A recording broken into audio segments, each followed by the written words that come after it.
Hello.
Good morning, everyone. We're gonna just wait a few minutes for a couple more members to join.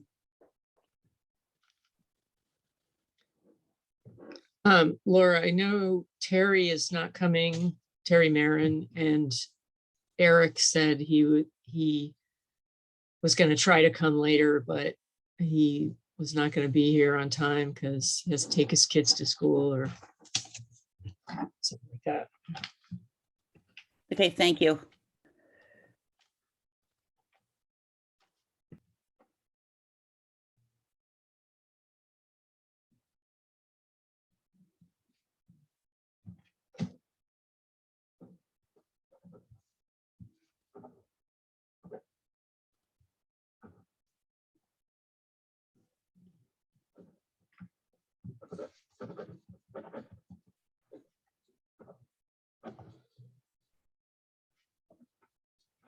Morning. Morning, Kim. Hi. Looks like you are going to have a quorum though, so that's good. All right, great.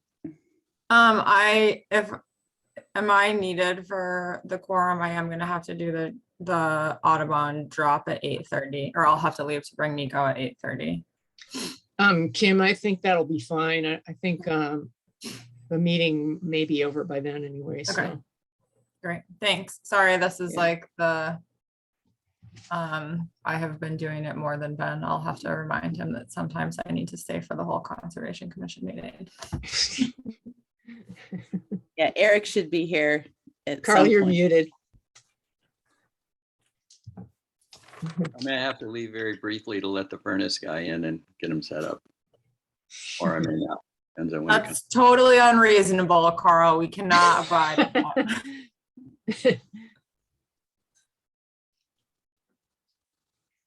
that.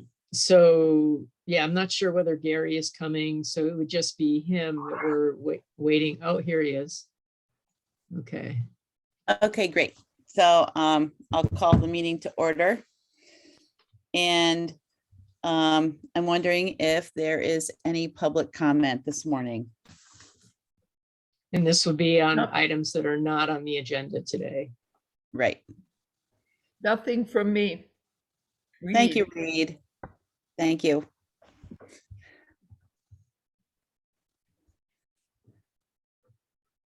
Okay, if not, why don't we take a look at the minutes from our last Okay. meeting?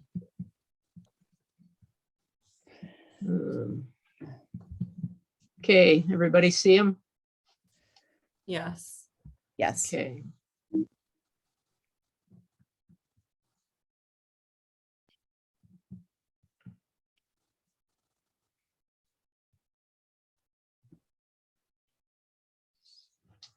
There's just a couple of typos in the last paragraph on the first page. Fourth line from the bottom, ask trees. Okay, And then on the last line, EB should be BE.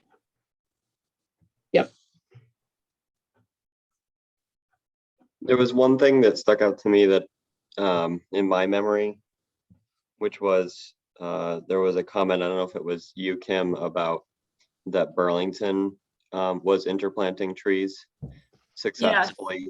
And I just, that wasn't reflected in the minutes, and it seemed like an important point from my Yeah. perspective. That was me. Agreed, Reed. And I'll just add, whenever we do talk about that, I did get a video that, like, a little like promotional video type thing that Burlington made about how they went about the interplantings. Elise sent that to me, and she sent me all the other town case studies that they made, so I can forward that stuff to Melinda. And I'm working on an urban contact. It turns out there's not like a, yeah, anyway, back to the minutes. I'm working on an urban contact. Thank you.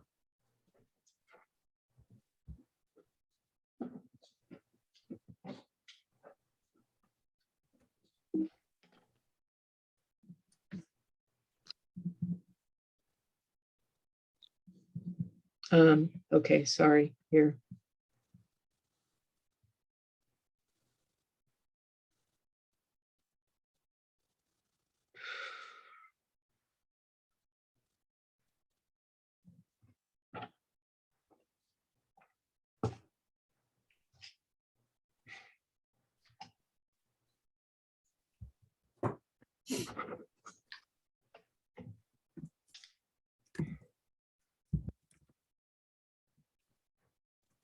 I'll move approval of the minutes as amended. Second. Thank you, Reed and Kim. Any further discussion? Hearing none, all those in favor of approving the minutes as amended signify by saying aye. Aye. Does anyone abstain, or are there any nays? Thank you.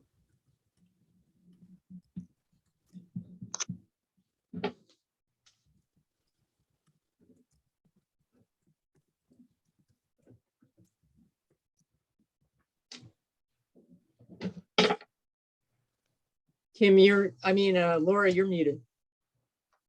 Thank you, Melinda. We're going to move on to consider revisions to the restricted firearms district area. And before we do that, I'd like to have members introduce themselves since we have guests and since we're a little early. I am Laura Meyer, and I chair the Conservation Commission. And Gary, can you go next? Sure. I'm Gary Hawley, longtime member of the Conservation Commission.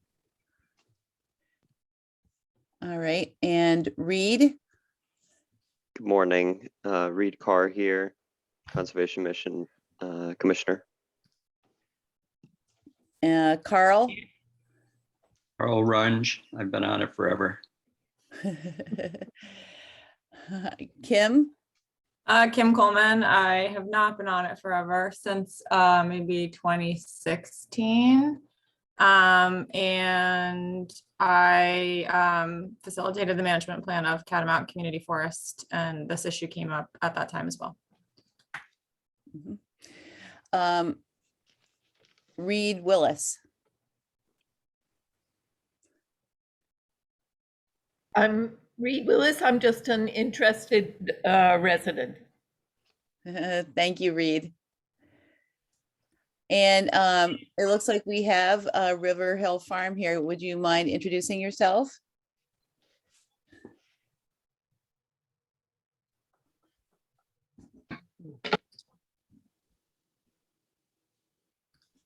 Teresa, you there? Are you having trouble with audio? Hmm.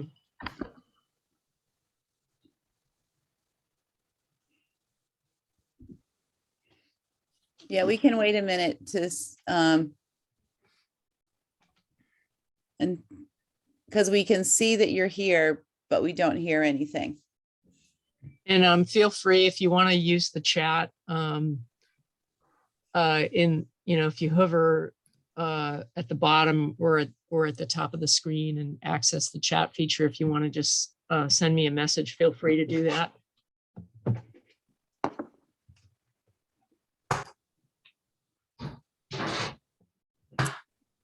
Yeah, it does not look like you're muted, but we just do not hear you.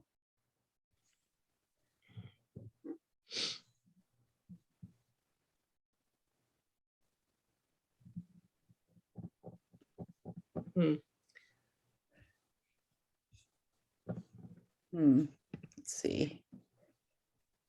I guess the other option, Patrice, if you can hear us, is if you have a comment to make, you can always send me an email with your comments and I'll make sure that it's part of the public record for the meeting.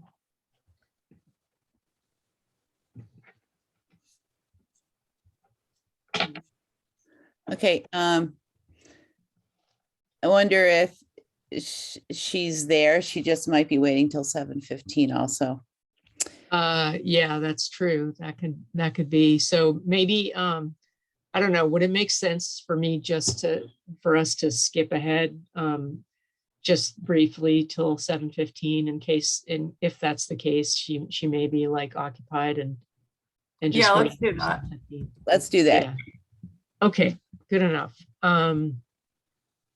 So I will, just give you a brief update on the UVM spring and our 206 class. I'm just, nothing much to say. I'm continuing to work with the students on developing a survey.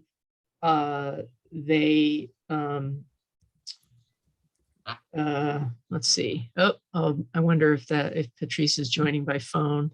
She's having trouble with audio, but anyway. Can you hear me now? Yes, great. Thank you. Thank I you. can't figure out on my computer how to get the mute button straightened out, so. Oh, yeah, I don't think that you were muted. It must be some other issue with the audio. But now that you're here on phone, we can hear you and everything, so. There's Okay. a tiny bit of feedback, so I think that if you mute us on your computer, it will get rid of that. Just, Or yeah, if you, Linda you might be able to mute Patrice. Oh, no, that won't work.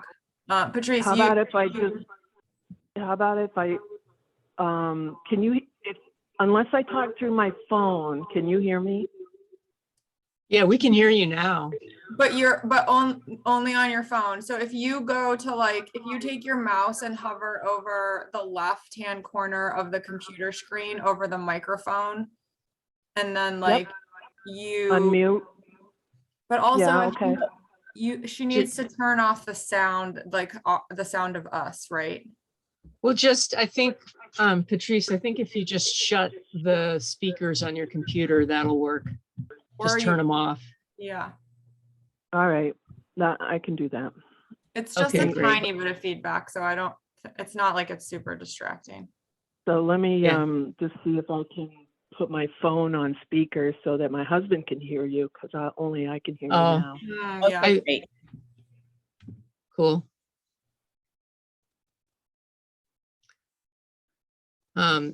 Yeah, just let us know when you're ready. Okay. Well, I know there's a feedback, but it'd be easier if I just, It's actually gone. We don't hear it, or I don't hear it anymore. I don't either. Yeah, okay. so I think Sorry. it's fine. No worries. That's okay. And are you on speaker now, Patrice? My computer is, audio is working. I'll move my phone away. I think that's causing the feedback. Okay. I do have comments. I don't know at what order you want to take it, but what is the committee planning to talk about first as far as this firearms, and what is their concerns? So just to give you a little bit of background on why this is coming up, the select board requested that the Conservation Commission just take a look at this issue because of a concern raised by somebody, some folks on Governor Chittenden Road related to just I don't know, they saw a coyote getting shot in the field in front of their house, which is your land. And they, Sharon Gutwin wrote the manager. I think that was followed up by somebody else, I'm not sure. And so because of that, the select board just requested the Conservation Commission take a look at the restricted firearms discharge area and have a discussion on whether it made sense to make any changes to it based on the concerns raised. So that's why this has come up. Okay, so that brings up some questions. We're fully aware of the situation, what happened. The select board members who have concerns, how they go beyond what the officers reported in your notice. I wonder what their motivation is for that. There's no concern by the police, and the game warden, who's the only person that came down to speak with us. If select board members, at least one of which lives on this road, among members of the Catamount Family Center, had concerns beyond that, it would seem like they would want to at least speak to us in person and find out, at least relay their concerns and find out what we have to say about it. But nobody contacted us at all. Even the police didn't find it necessary for us to interview us. Yeah, I can see how it is frustrating to have a neighbor have a concern and not directly reach out to you, for sure. Melinda, the select board wants us to consider this. And I'm wondering, your recommendation essentially says, even if we felt like there was an issue and we we amended the boundaries, it wouldn't have changed the situation that the neighbor is concerned about, because the farm would be exempt. They're allowed to do this on their farm. And I think there's this broader trend of concerns about dwindling hunter numbers, right? And my personal feeling is that that's a risk to good forest management. So what's your sense of what the select board is looking for us? Are they looking for us to consider a bigger issue of where people can discharge in Williston? My understanding is that the select board just wanted the Conservation Commission to look at the map and Are they really?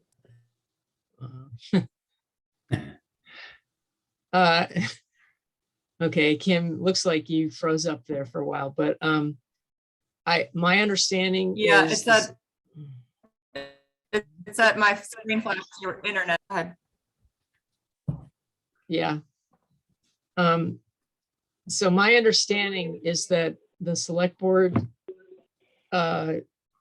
wanted to be responsive to public concern that was raised, and they were just asking the Conservation Commission to take a look at this, specifically the map, was my understanding, not the ordinance itself, but just the map, to consider whether making any changes to that map makes any sense. And as a staff person, I mean, you can make any recommendation you want, but my recommendation would be that it doesn't make sense to make any change. Well, it does. I would agree that it doesn't make any sense to make any changes in the map north of the interstate. But if we're looking at the map, I've got some questions about south of the interstate. I don't have any questions or concerns about the particular incidents that was raised, but I do think we had to look at the map south of the interstate. Okay, well, we have Patrice on. Let's just talk about the area in question, only because that is what they are concerned about. And I just wanted to say that my personal feeling, looking at what happened and the issues that were raised, is that there was nothing happened that was unsafe.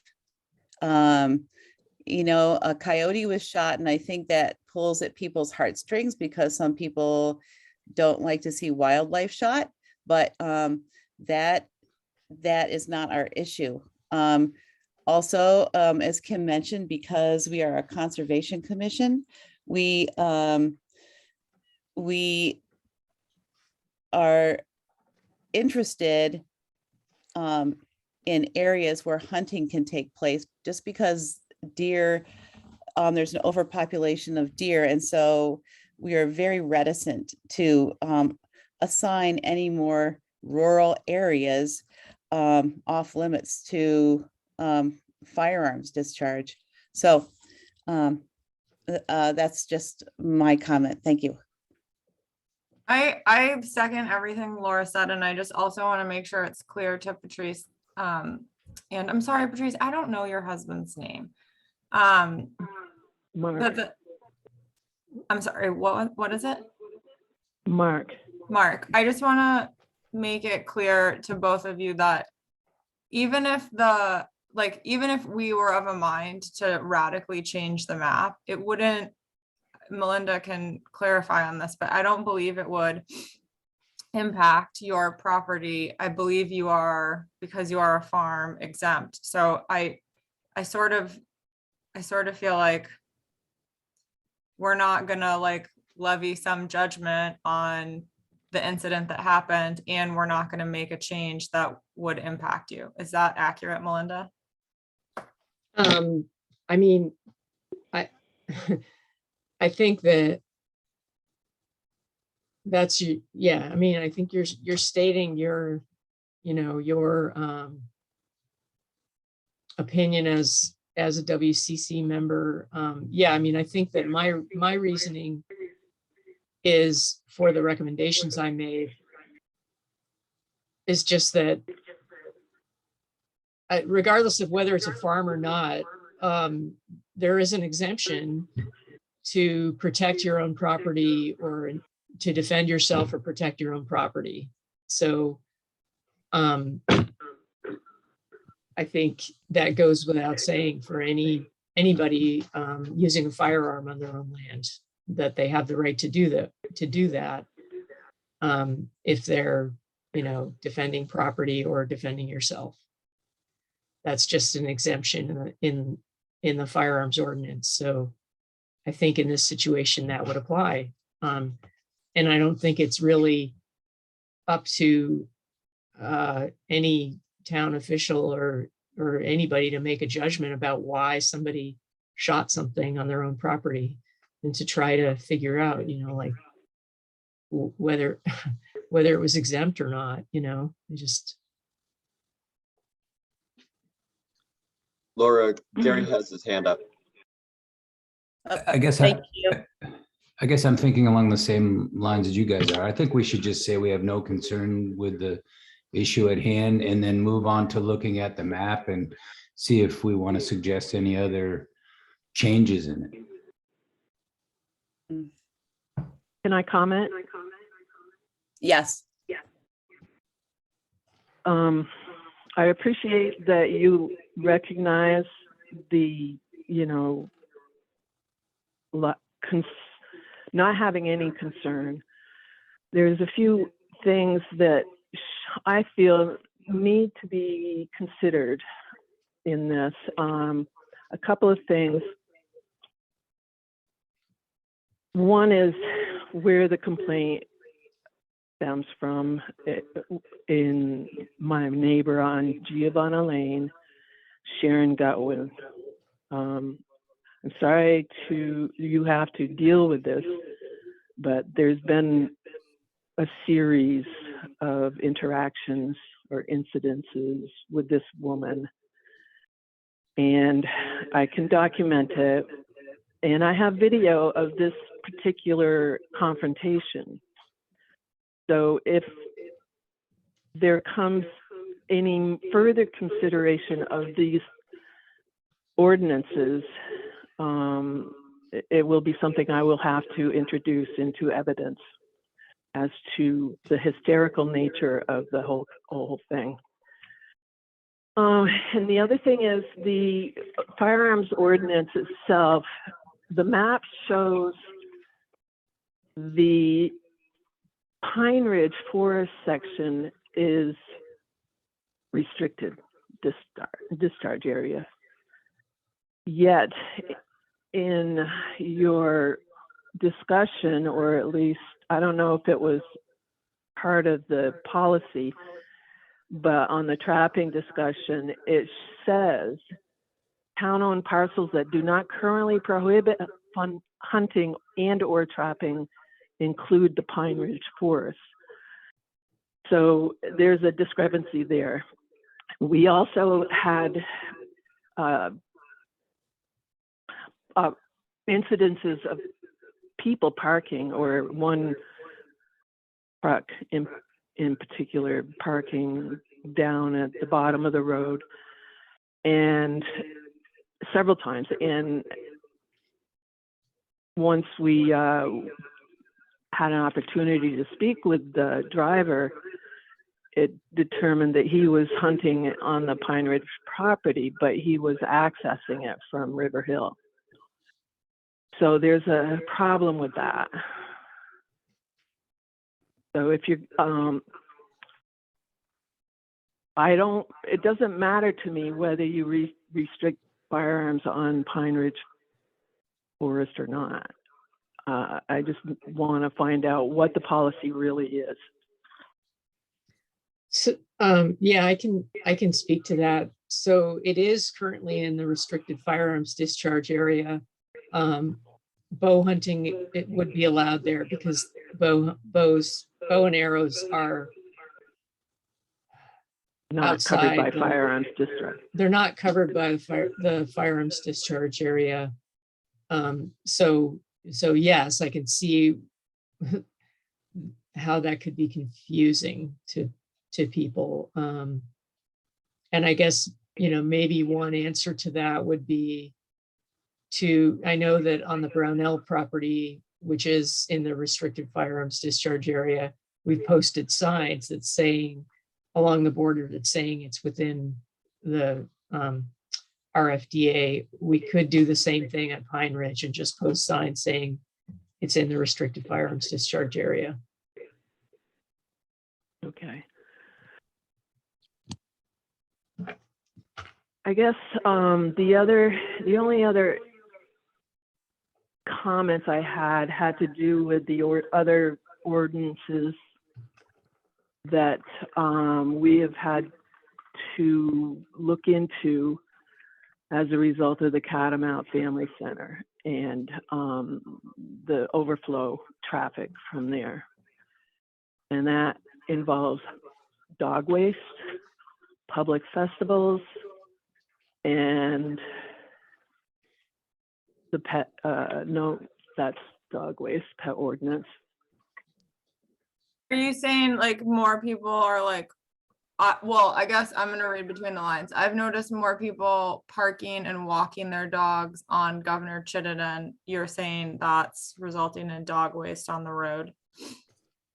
Yeah, and in the ordinance, it specifically states how the dog owner is supposed to handle the dog waste. And I wonder how it's enforced, and I don't know if that's your purview, but it's just one of the items, another ordinance that doesn't seem to have any teeth and is promoted by the lack of a dog facility in town. I think all of us, well, I'll just speak for myself, but I believe I've heard other members that are here, definitely have heard Reed talk about dog waste cleanup before.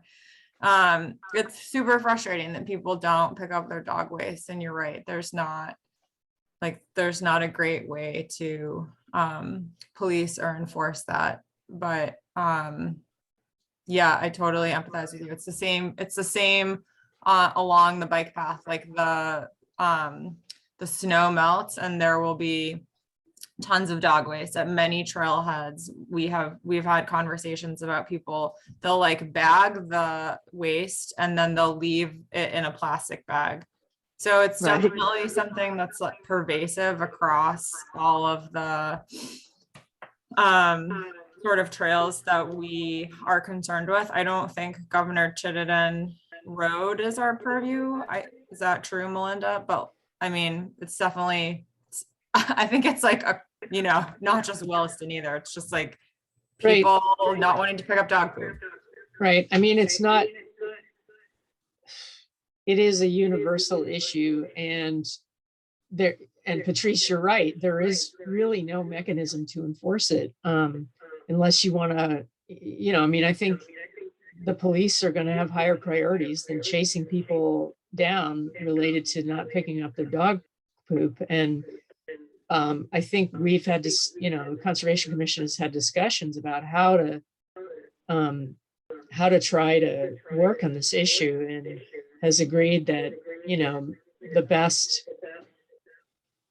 path is really through education and, I don't know, signage and so forth. But it is an incredibly frustrating issue and pervasive. So yeah, and I think it goes on not just in Williston, but like everywhere pretty much.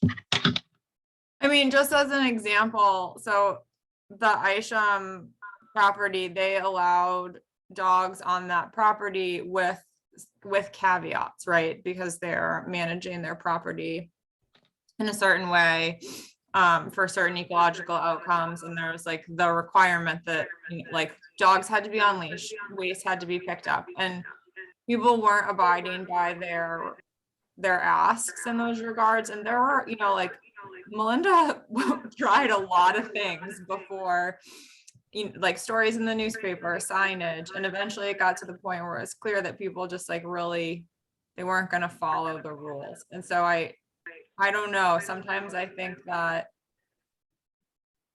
this can't be the case with Governor Chittenden Road, but I just, the closure of some places to dogs altogether might be necessary in some cases, like the Isham property. But it's just an example that, yeah, we totally agree with you, and it's everywhere.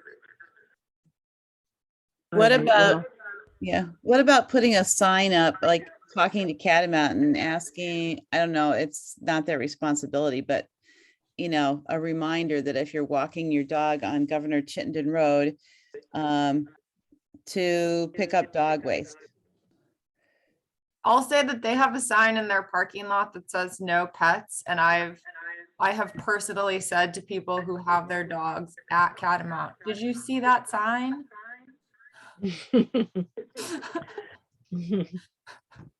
Well, one time I was talking with the Public Works Department about the problem of trucks tractor trailer trucks driving down the back road.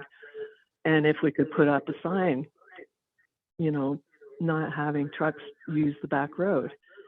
And the response I got at first was that, well, nobody reads the signs anyway. And I'm like, I thought this was a public safety issue, you know, and that's what we're here for right now, supposedly. And, you know, some things are real issues of public safety and some aren't. So anyway, my final comment is on the events that Catamount holds and who I should talk to about the traffic control and parking and the blocking of the road on those race events that happen on the weekends a couple, 3 times during the season. Yeah. I don't think it's your problem, but I need to know who I need to talk to about that. So Patrice, couple of things related to that. The town is in the process of revising its special event permit or for special event ordinance. It's going to be called a temporary event ordinance. That doesn't really matter, but there have been a number of changes proposed to that ordinance, and one of them does concern traffic control, and there are going to be more stringent requirements for traffic control, requiring events over a certain size to actually have traffic control, and if needed, actually hire, have members of the fire department and or police department at those events. So that is a change that's coming. The other thing is because Catamount holds a lot of events, some of which are not as big as others. They are going to be required to obtain a temporary events permit for their very large events, and they are going to be required to have off-site parking, to not be, parking alongside of the road and blocking the road. So I'm working with them to try to help them figure out off-site parking for these events. And they will also be getting a discretionary permit to develop a site plan for parking for the more frequently occurring events, like their weekly race series and the summer camps and the clinics and so forth, just to make sure that they are that those events are permitted, and that their special event permits will be just that they'll be held to more stringent requirements for those. So please speak to me if you this summer, if you see issues along the road. And just so you know, that wasn't an issue that we generated per se. I had other neighbors come down and ask me what was going on, and I have the ordinance for regulation of public festivals, and apparently the discussion involved as to permit conditions. One of the conditions was notice to surrounding property owners when there's going to be an event. And nobody around here ever got a notice. Even on Giovanna Lane. So if those things are in the works, yay, great. But it can't come too soon, because it was a problem before it became a town forest, but it's gotten, it twice as bad. And it seemed like there were thousands of people there. It was unreal. There definitely were a couple, I think they were like high school cross-country races maybe, where it was like a whole bunch of teams all at once. I agree, there was like a handful of days where like the whole street was lined, and like there were like buses, like team buses, and kids came down this way, which is not safe at all on that road. Mm-hmm. So those are the things. They don't respect the sign either. So, you know, whenever those events happen, they need to be directed the proper way out.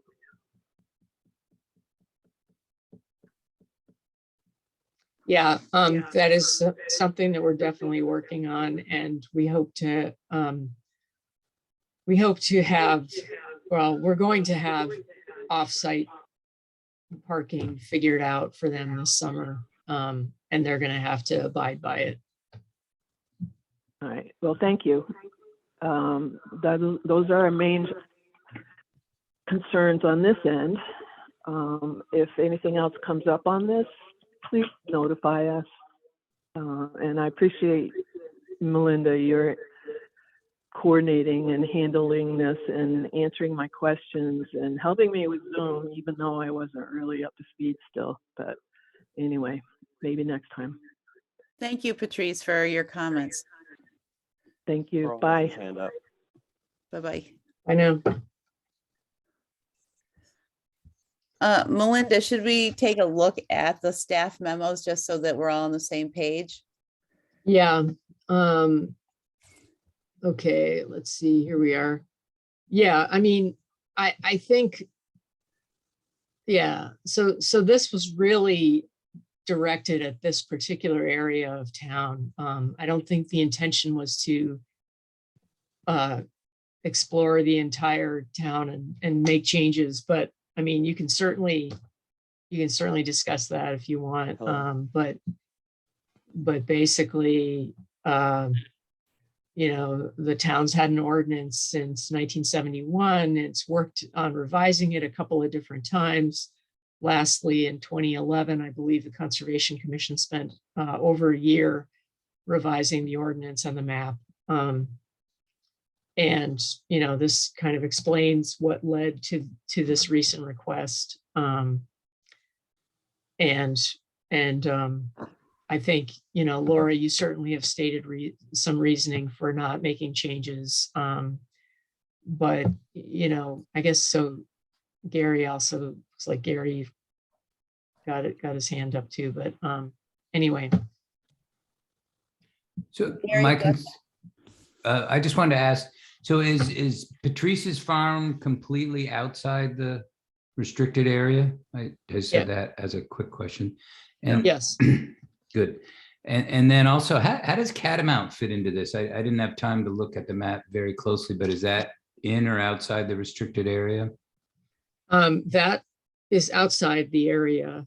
And I think it was because the McCulloughs allowed hunting there historically. And when the town took it over, the committee, the committee developing the management plan made the recommendation not to allow hunting anymore for safety reasons primarily. You know, at some point that may be revisited, but I can yeah. talk to that history if at some point we want. I mean, Melinda can too, but I think one thing I'll know is that like some of the same neighbors that I think we heard from on this issue were very vocal during the Catamount plan as well. Right. One of whom no longer lives there, by the way. Yeah. Correct. And I think like it's interesting because like that there's like a story that was written in the email chain. I don't know if everybody like scrolled down of the email chain that Melinda forwarded that had been sent to Eric, but I was like, I've now heard this story from this has apparently happened to so many different people. The bullet through the window story. Oh yeah, right. Keeps I mean, like clearly there's no way that it happened to that many different people. Anyway. This one, yeah. Yeah. So yeah, like that story got told during the that's all to say, like the decision of the Catamount plan, there was a lot of neighbor objection to hunting there, and it was along the same lines as the concerns that we heard regarding this issue with the coyote. Melinda, can you just point to Giovanni Lane? Is it that little bump out down there? Oh, It's No. where is it? It's right about here. Well, kind of in there. you can't see my arrow, but it's right. Okay, just go to this rectangular field that's just to the west there.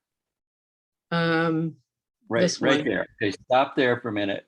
That's the field that's adjacent to the bobolink field on Catamount, and Giovanni Lane This one is right on the here. far side of that field, so it's right there.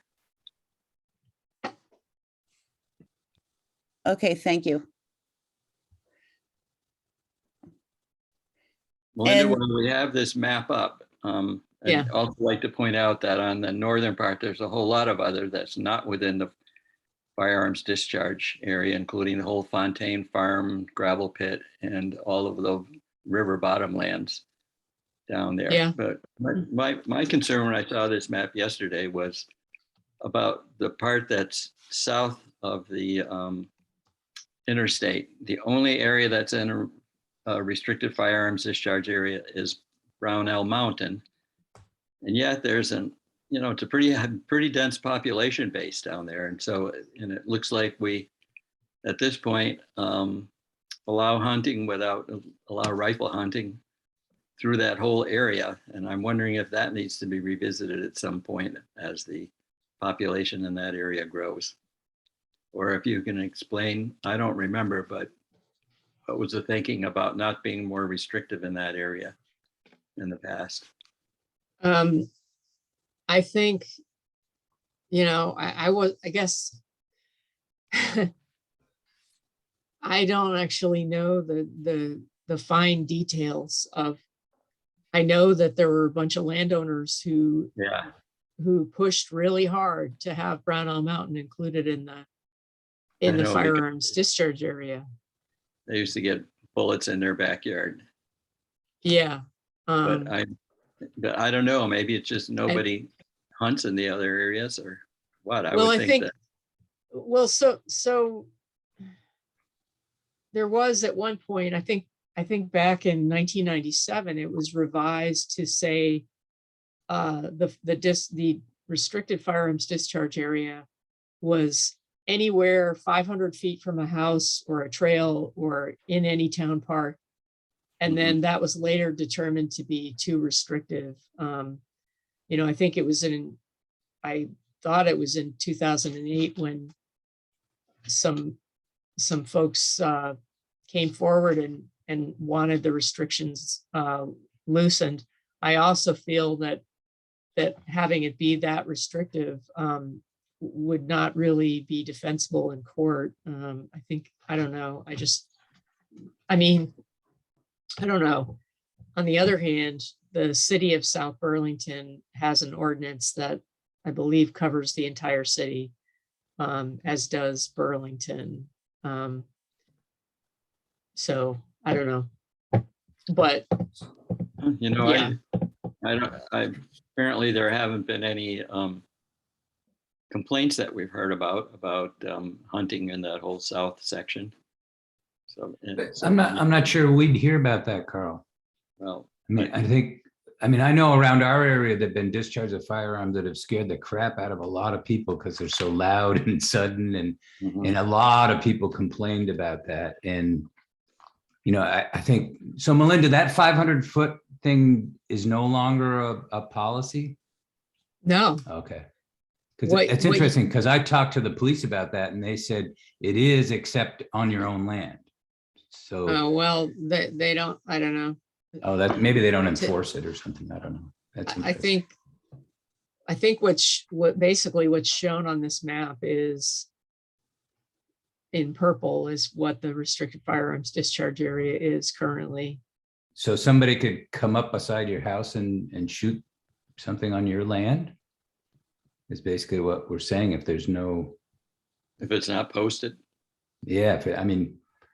That seems pretty intense, and particularly even in some of these neighborhoods in the people can always choose to post their land if they want to. Yeah, interesting. I thought that was taken care of by that 500-foot thing, but I wasn't aware that was no longer a requirement.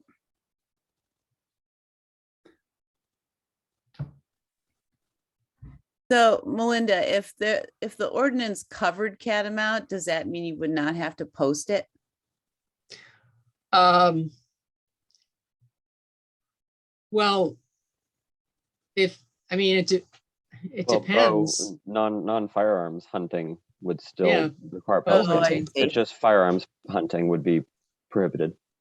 Mm, Yeah. okay, yeah, that's a good point. I mean, the other point to consider is it's easier probably to decide to make decisions about hunting, no hunting, than it is to amend the ordinance, so in other words, like right now, it's posted for no hunting. If the town decided at some point in the future to change that policy, it could do so without going through. You like just stop posting it. Yeah, I mean, it would still probably go to a public meeting, but it wouldn't be quite the same as like changing an ordinance. It would Mhm. just be making a decision to post or not, to allow hunting or not. So you might want to consider like just the flexibility around that. Mhm.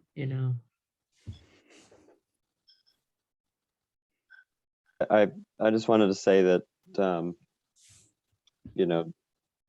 when I recreate somewhere like Catamount, I definitely feel like that the amount of recreational activity to me makes it feel like a place like that, and the same goes for other areas where there are primitive trail networks that are town networks. It feels to me like those are areas that firearms discharge is not appropriate, but at the same time, I I definitely recognize the management practices that how important hunting is to managing deer populations and those dynamics that are going on. So I'm pretty conflicted about this issue. I want hunting, but I also worry about public safety, and different days I feel different ways about it. Mhm. Well, we Yeah. do have restrictions of hunting on many, if not most of our town-owned parks, don't we? Yeah. Yeah, and so I guess what I meant is like the restricted firearms discharge area in the northern half above 89. My first reaction was everything north of 89 should be, because Catamount, it has so much recreational activity, all the neighboring parcels shouldn't be discharging firearms either. But that doesn't account for management practices, and it doesn't account for the historical culture of hunting in Vermont. So I think we're kind of at this weird transition where there's a lot of pressure to decrease the amount of firearms use and hunting. Mhm. Yeah, one thing we could look at some point if we wanted to was the Heinsberg Town Forest, because I know they decided to allow hunting. And that's heavily used recreationally by Fellowship of the Wheel and other people who walk there. But they do close the trails down during hunting season. We did hear from Ethan on that during the writing of the management plan. Excuse me while I'm mooching my child. I'll be right back.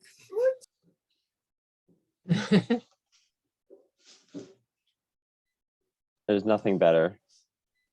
Mhm. There really isn't. And I think it would be great to revisit that, Laura, but I will say that one thing that came up that was like a really clear issue is that Catamount has way more recreation than Heinsberg, right? Like Heinsberg has mountain bike trails and Fellowship uses it, and people use it, albeit less than they used to now that there's more mountain biking in Richmond, but it's not the same volume as Catamount, and the trails are pretty burly, so there aren't children. So that it's a good place to look, but there are some other considerations, I think. Yeah, And that makes sense. Thanks, Kim. If I could, Laura, one other thing that just reminded me that one of the things, I think that the crux of it for me is hunting or firearms discharge taking place near heavily recreated areas without good awareness. I think this we talked about this with relation to Five Tree Hill and the fact that, yeah, there could be hunting going on and people should know that, but it's just if it's not in their face that there's hunting going on, they forget, and then they get surprised when they hear a gunshot or see somebody hunting. And so I think that is the hardest thing, is making sure people are aware that there could be hunting taking place, and to be cautious and make sure that you're wearing, you know, stuff that makes you easily visible and all that. I feel very differently about walking on, let's say, like a friend's farm in town, knowing there's it's hunting season, or knowing that their hunting could be going on, and then being prepared for that, as opposed to, you know, walking on a town trail and hearing a gunshot and going, wait a minute, why are there gunshots here where lots of people are recreating?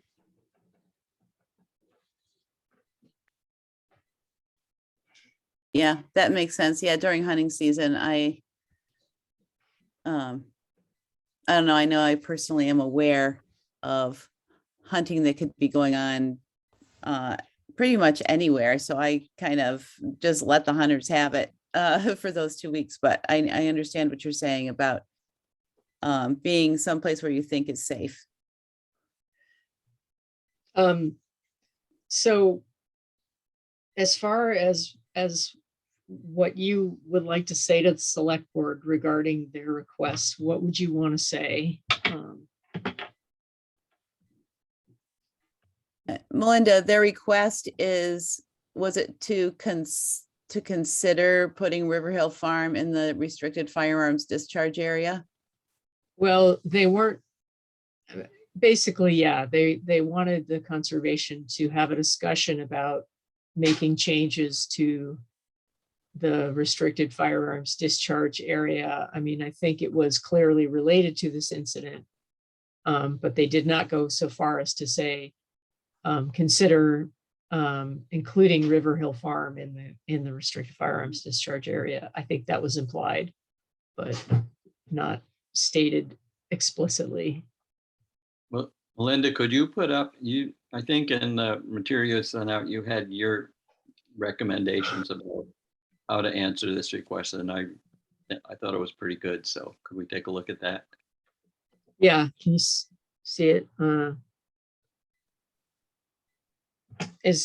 And would there be like language that you would want to add or take away or change from this?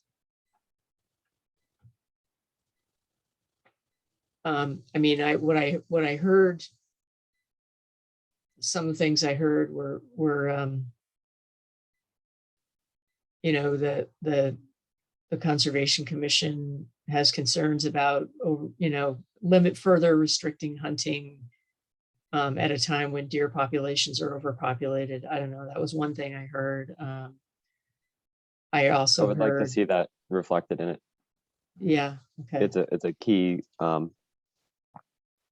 It's a key decision-making factor on limiting firearms discharge. Mhm. Especially being a conservation commission. I mean, it's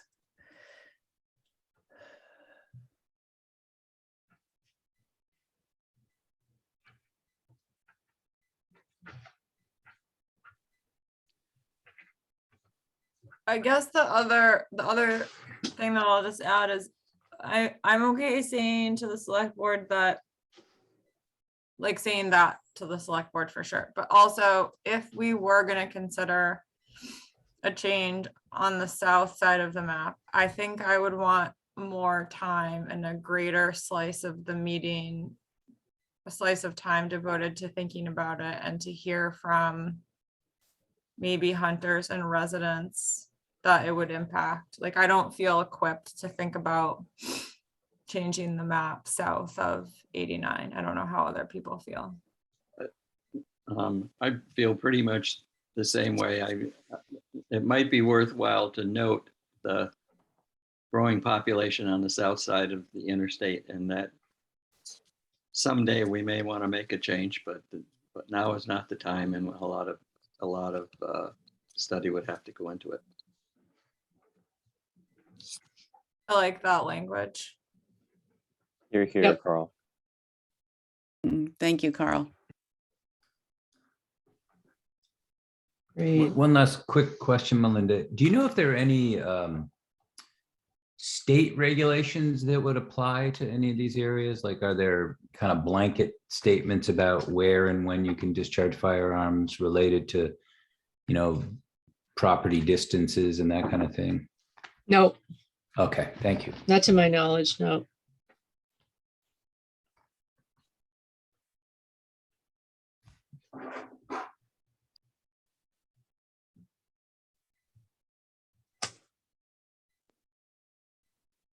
I'm giving Melinda a minute to write those things down. Okay.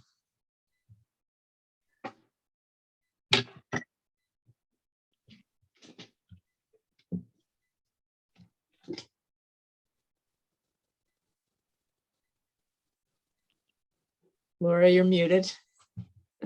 I think I was unmuted and muted myself. Does everyone agree that the wording that we just talked about is appropriate? And are there any other comments? Okay, Do you want me to sort of rephrase what I heard? sure. Okay. The Conservation Commission has concerns about further restriction of firearms.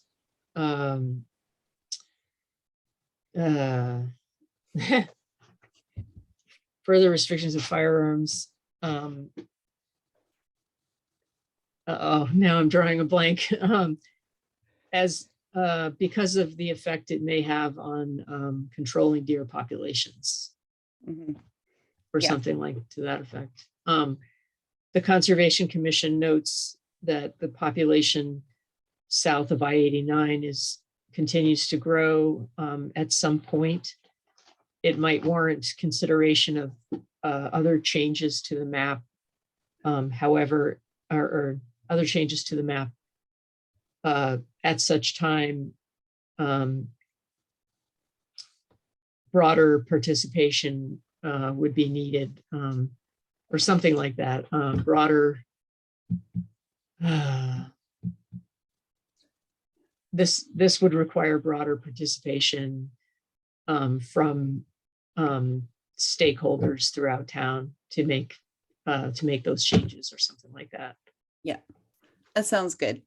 That's good. The only change I might suggest is I don't think we should limit it to deer, because there's Okay. other managed wildlife populations that depend upon this as well. Yeah, Yeah, perhaps just say Wildlife, such as managed deer or wildlife, or including deer, or yeah. for example, There's deer. such as deer. and Patrice put a note in here, says in the chat, please remember it's not just about hunting deer. As a farm, the right to protect livestock and property are sacrosanct. Yep.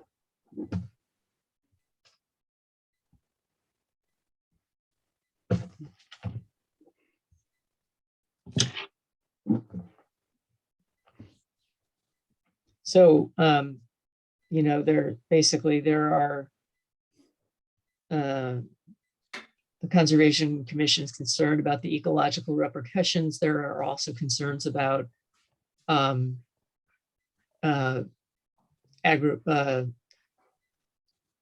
rights of working farms to protect their livestock and their property. Yep. Yeah. That's great. I like it. Okay.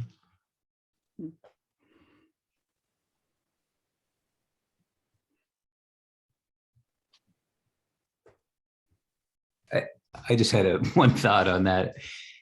Is it more than just working farms? What if you own 10 acres and your dog's being attacked by something? And I'm just throwing that out.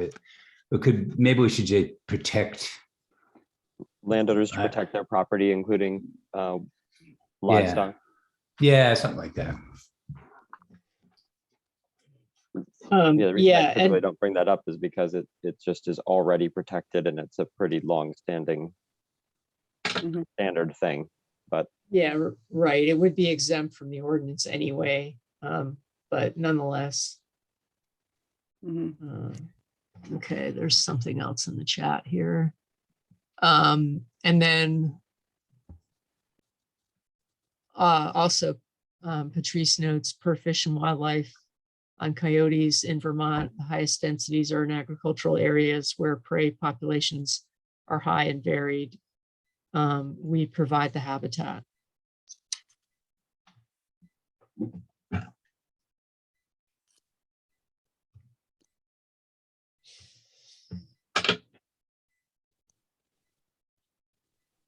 Yeah, thank you, Melinda. So I think that we have finished taking a look at this ordinance and our recommendations, unless anyone has anything further.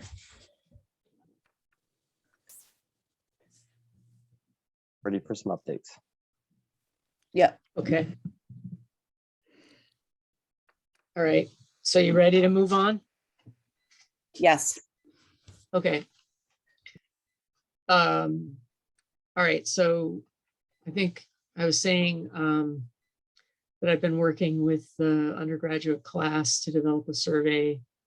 And I don't have much to add, except I've been trying to talk with them about once every week or two to kind of keep updated on what they're doing. They sent a draft survey to me, and I passed it around our planning staff, and we made a lot of comments on it and sent it back to them. So we're gonna wait for another draft. I have also been working with the Field Naturalist program on students' individual projects. I haven't had to do a whole lot. I've been trying to feed them data and information as they request it, but they seem to be going along pretty well on their own. And I think we'll have probably some pretty nice deliverables out of that. Last night at the Planning Commission, held the third public hearing for the form-based code. Let's see, they have now closed the public hearing and are going to do a work session on March 15th to work on remaining revisions in the code. They have heard from developers, basically, raising concerns about how the code will impact their future projects. And, they've responded with, some suggestions as to how, there have been some proposed suggestions as to how it might be a little bit more flexible. But the Planning Commission is going to be working on all that and making any potential revisions on the 15th. We've also heard from some members of the public that they're not so crazy about requiring pitched roofs. So that sort of came out last night. A few people raised that concern that, they aren't so sure about pitched roofs. That was one thing that came up. Another thing that's been batted around is just some concerns about 5 stories and requiring allowing 5 stories. Anyway, I think that's. Can I just ask a That's really point what of then. clarification? Were the concerns about pitched roofs, like we don't like pitched roofs, or we don't like the idea that somebody would restrict our roof? I think it was actually comments from citizens, not developers. There have been some comments from developers on pitched roofs saying that it would be really difficult, and that, you put a lot of the mechanical goes on the roof, and, it wouldn't be possible to do unless the roof was flat. But there were some comments from citizens just saying, we don't really support that, the requirement for pitched roofs. We think that in a lot of cases, flat roofs will look just fine. So that's being kind of revisited, I guess, I'd say. But Got it. Thanks. yeah. But yeah, that's pretty much it. That's all I have to say. Melinda, yesterday you sent around a couple of letters, some very articulate letters, I thought, from people who are objecting to the potential for development of the Glazer property. Is that something that we want to discuss this morning, or can we even discuss it since it's not on the agenda? I'll just throw that Yeah, out there.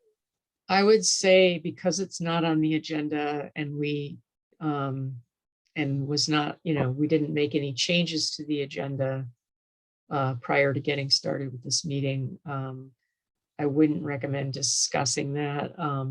It's gonna come up again.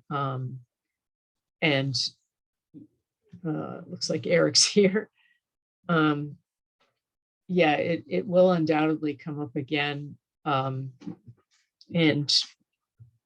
at this point, at this time, there has been no formal application submitted.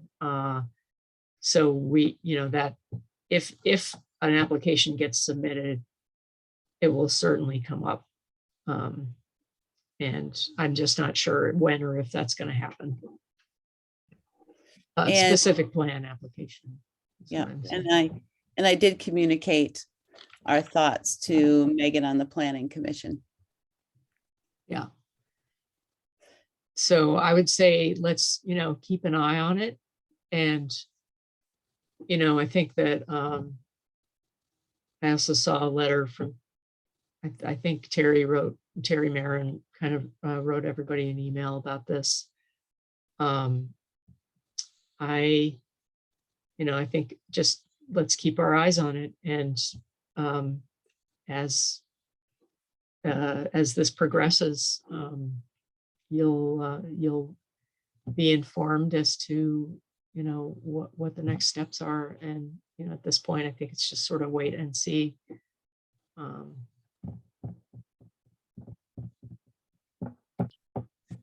And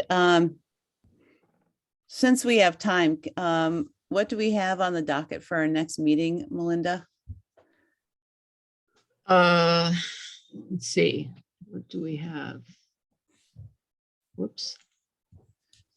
There we go. Yeah. So I was thinking about just having a discussion about just, and I think I brought this up a while ago, but it's kind of general policies for public lands and trails. It's just sort of developing policies, particularly with regard to abutting landowners and how to respond to concerns and what what the town will and won't do in response to concerns. Admittedly, I have not given that much thought yet, but could prepare either like a draft list of questions to discuss or something of that nature to kind of get started on that. All right. And thank you, Melinda. And Gary, have you been able to ask Tony D'Amato if he could look at any of the EAB policies or speak to us? Well, I'm sure he said he would certainly look at our current plan and make suggestions based on what he knows. And I would guess he would speak with us. I didn't ask him that specifically. He's been out of town for about 10 days, but I can he might be back in today. I'll try to chat with him. Okay, just curious. All right. Is there anything else that people are thinking about in terms of upcoming meetings? Laura? Well, I Oh, sorry, just, go ahead, Carl. I just wanted to let you know that starting next week, we are going to be gone to Georgia for, I guess, about 5 or 6 weeks. But I think but since we're doing this by Zoom, I think I'll probably be able to attend meetings while I'm down there. But Okay. just a Great. word to the world.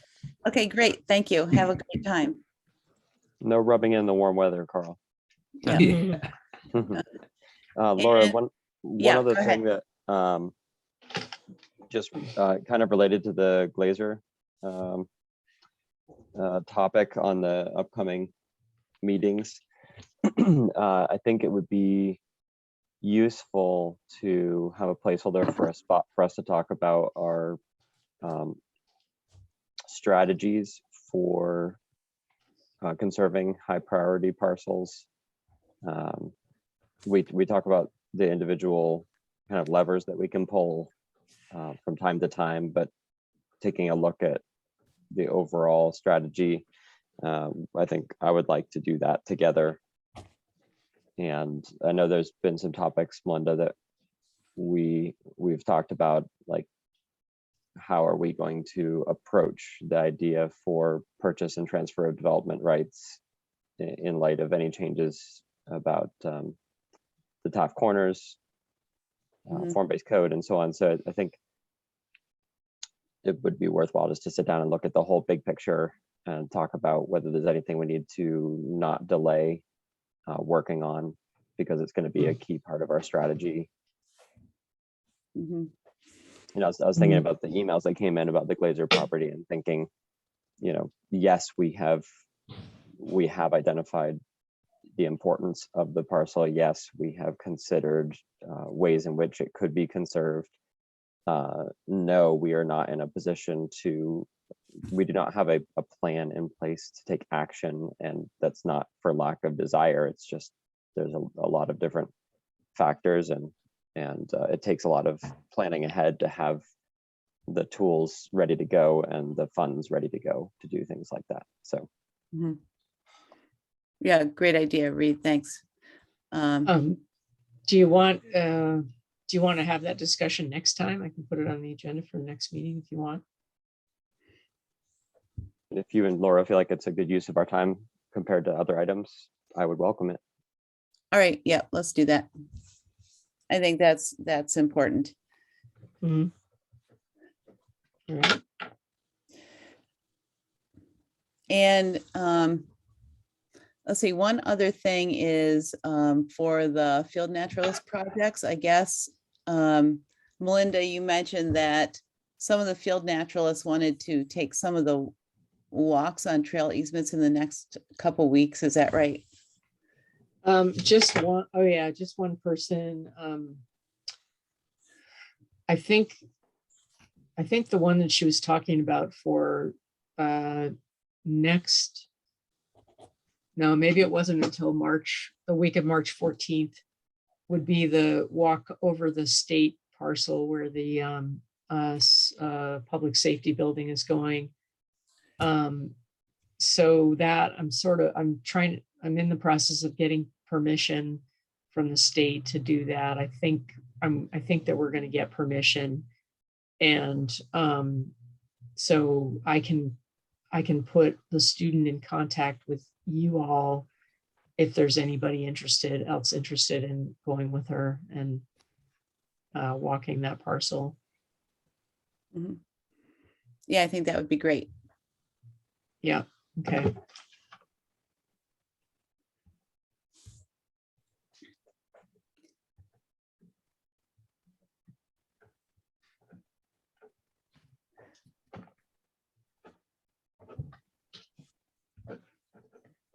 All right, is there anything else from any commission members?